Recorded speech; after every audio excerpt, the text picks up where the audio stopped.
ഷിജോ ചേരുന്നുണ്ട്. ഷിജോ, ഇപ്പോൾ സനൂപ് സംസാരിച്ചുകൊണ്ടിരിക്കുകയായിരുന്നു ഇപ്പോൾ സൽമാ ബീവിയുടെ മരണവുമായി ബന്ധപ്പെട്ട കാര്യം.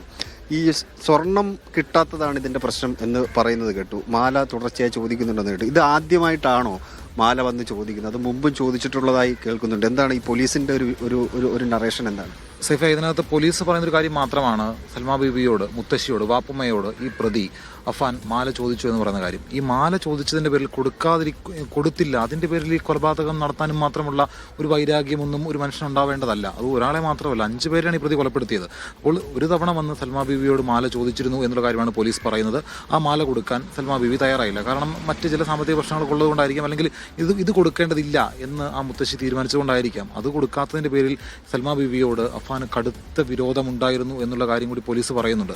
അത് മാത്രവുമല്ല, ഈ പ്രതി എന്ന് പറയുന്ന അഫാന്റെ മറ്റ് ചില ഇഷ്ടങ്ങൾക്ക് ഈ കുടുംബം വഴങ്ങാതിരുന്നതും ഇതിന് കാരണമായിട്ട് പോലീസ് പറയുന്നുണ്ട്. അതിനകത്ത് ഒന്നാമത്തെ കാരണം ഒരുപക്ഷേ ഈ മുത്തശ്ശിയോട്, ഈ വാപ്പുമ്മയോട് ഇത്തരത്തിലുള്ളൊരു ക്രൂരമായിട്ടുള്ള ഒരു വൈരാഗ്യം തോന്നാനുള്ള കാരണം ഒന്ന്, ഈ അഫാന്റെ പലതരത്തിലുള്ള സാമ്പത്തിക ഇടപാടുകൾ ഉണ്ടായിരുന്നിരിക്കണം.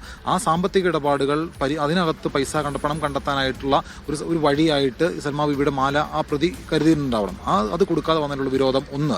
മറ്റൊരു കാര്യം, ഈ പ്രതിയുമായി ബന്ധപ്പെട്ട ആ പ്രതിന് മറ്റ് വ്യക്തിപരമായ ചില താല്പര്യങ്ങൾ ഈ പറയുന്ന, ഇല്ലെങ്കിൽ അതിനോട് ഈ കുടുംബക്കാർ വിയോജിപ്പ് പ്രകടിപ്പിച്ചു. അതിനകത്ത് ഒരുപക്ഷെ വാപ്പുമ്മയും കടുത്ത നിലപാട് സ്വീകരിച്ചിരുന്നിരിക്കണം. അപ്പോൾ അതിലൊക്കെ ഈ പ്രതിക്കുണ്ടായ വൈരാഗ്യമായിരിക്കാം ഈ പ്രതി ഈ വാപ്പുമ്മയെ ഇവിടെ എത്തി കൊലപ്പെടുത്താനുണ്ടായ ഒരു കാരണം.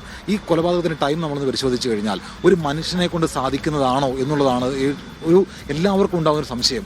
6 മണിക്കൂറിനിടയിൽ 5 കൊലപാതകങ്ങൾ, അതും അതിബ്രൂട്ടലായിട്ട്, അത്യന്തം ക്രൂരമായിട്ട് എങ്ങനെ ഈ 5 കൊലപാതകങ്ങൾ 6 മണിക്കൂറിനിടെ ചെയ്യാൻ കഴിയുന്നു എന്നുള്ളതാണ് ഉയർന്നു വരുന്നൊരു ചോദ്യം. അതിനകത്ത് ആദ്യത്തെ കൊലപാതകത്തിന് വേണ്ടിയുള്ള ശ്രമം നടത്തുന്നത് 10:30-ക്കാണ്. സ്വന്തം അമ്മയെ കഴുത്തിൽ ഷാൾ മുറുക്കി കൊലപ്പെടുത്താനുള്ള ശ്രമം ആദ്യമേ 10 മണിക്ക് നടത്തുന്നു. അവിടെ മരണം സംഭവിച്ചു എന്ന് ആ പ്രതി ഉറപ്പിച്ചതിന് ശേഷമാണ് അവിടുന്ന് ഇറങ്ങി നേരെ ഏതാണ്ട് 1:15 ഈ കാണുന്ന വീട്ടിലേക്ക് വരുന്നത്. ഈ ഒറ്റമുറി വീട്ടിൽ, ഈ ഷീറ്റിട്ട വീട്ടിൽ ഒറ്റയ്ക്ക് താമസിക്കുന്ന സൽമാ ബീവിയെ കഴുത്തിന് പുറകിൽ ചുറ്റിയേക്കടിച്ചും തലക്കടിച്ചുമാണ് കൊലപ്പെടുത്തിയത്. ആ 1:15 കൊലപാതകം നടത്തിയിട്ടും ആ പ്രതിയുടെ മനസ്സിലുള്ള വൈരാഗ്യം അടങ്ങുന്നില്ല. അവിടുന്ന് നേരെ പോകുന്നത് പുല്ലമ്പാറയിലുള്ള വീട്ടിലേക്കാണ്. അവിടെ ലത്തീഫിനെയും അദ്ദേഹത്തിൻ്റെ ഭാര്യ സാജിദ ബീഗത്തെയും അവരെ ക്രൂരമായി കൊലപ്പെടുത്തുന്നു.